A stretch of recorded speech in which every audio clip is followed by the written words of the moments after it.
Assalamualaikum dan salam sejahtera.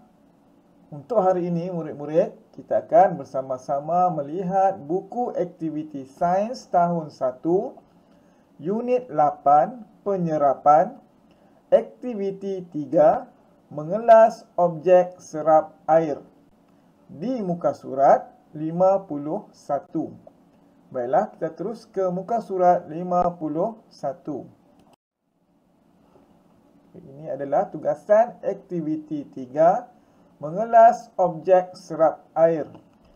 Dan untuk rujukan, kita boleh melihat buku teks halaman 73 hingga 74. Ini adalah muka surat 74. Di dalam buku teks halaman 73 dan 74, ianya berfokuskan kepada pengelasan objek, iaitu objek yang boleh menyerap air dan tidak boleh menyerap air. Dan di sini kita dapati pengelasan itu telah pun dibuat. Okey.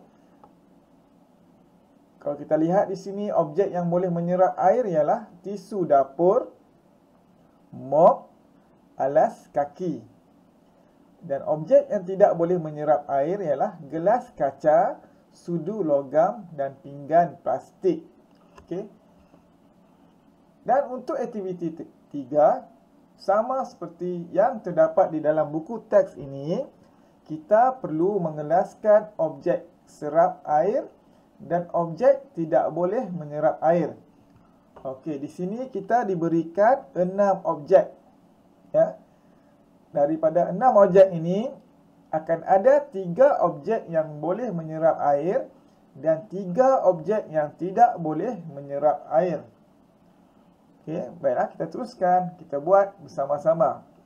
Okey, kita lihat dulu yang pertama, belon. Okey, belon adalah objek yang kamu biasa. Kamu bermain dengan belon, kamu pernah meniup belon.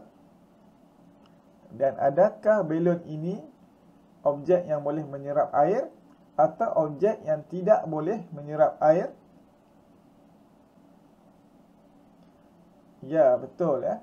Objek belon adalah objek yang tidak boleh menyerap air. Okey. Kita teruskan kepada kain lap. Okey, kain buruk. Kalau di rumah kan kita pakai kain buruk. Yang selalu kebiasaannya kita gunakan untuk mengelap air tumpah, okay, mencuci dan sebagainya. Jadi kain lap ini termasuk di dalam kumpulan objek boleh menyerap air atau objek tidak boleh menyerap air. Ya, kain lap termasuk dalam kumpulan objek boleh menyerap air. Okey. Seterusnya, tisu dapur. Fungsi yang sama seperti kain lap. Okey, untuk mengelap air tumpahan, mengelap kekotoran.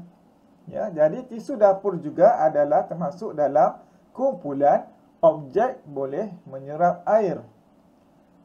Seterusnya, cermin muka. Cermin ya, kaca. Adakah ianya boleh menyerap air ataupun tidak boleh menyerap air? Ya, betul.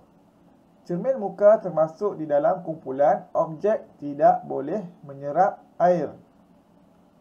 Yang seterusnya, kertas. Okey, kertas. Tadi kita dapat kain lap, tisu dapur dalam objek boleh menyerap air. Jadi satu lagi objek yang boleh menyerap air di sini antara kertas dan sudu besi. Ya, sudah pasti kertas adalah objek yang boleh menyerap air dan sudu besi, iaitu objek yang dibuat dari besi, sudah pasti objek tidak boleh menyerap air. Jadi cikgu ulang sekali lagi, objek boleh menyerap air ialah kain lap, tisu dapur, kertas. Dan objek tidak boleh menyerap air ialah belon, cermin muka dan sudu besi. Baiklah, selesai perbincangan kita hari ini. Jadi kamu boleh menyiapkan aktiviti 3 dan seterusnya nanti cikgu akan tunjukkan jawapan yang telah disiapkan.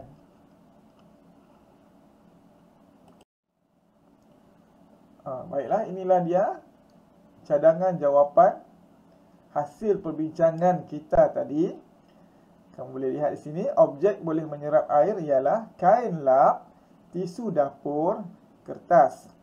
Dan objek tidak boleh menyerap air ialah belon, cermin muka dan sudu besi. Okey, ini di sini kita menggunakan kemahiran mengelas. Baiklah, sampai di sini sahaja. Terima kasih kerana sudi meluangkan masa bersama Cikgu Iskandar. Sehingga kita bertemu lagi. Terima kasih.